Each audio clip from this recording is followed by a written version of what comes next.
পৃথিবীতে শ্রেষ্ঠতম প্রতিশোধ হলো চুপ থাকা।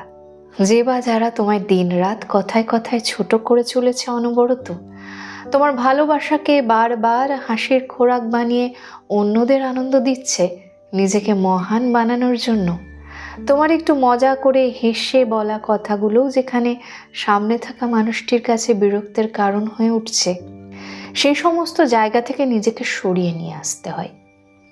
যেখানে তোমার কথার দাম থাকে না, তোমার পছন্দ অর্থাৎ তুমি যাকে মন থেকে নিজের মনে করো সেই মানুষটাও যখন তোমায় অবজ্ঞা অবহেলার সাগরে ভাসিয়ে দেয়, সেখানে না থাকাটাই ভালো। কারণ তুমি যেমন তেমনটাই তুমি ভালো, অন্য কারোর জন্য নিজেকে বদলাতে নেই। আর যে বা যারা তোমার উপস্থিতিতে অস্বস্তি বোধ করে, তাহলে সেখানে নীরব থেকে আস্তে আস্তে দূরে সরে আসাটাই বেশি ভালো। কারণ কারোর সাথে তর্কে জড়ানোর থেকে নিজেকে চুপ রাখাটা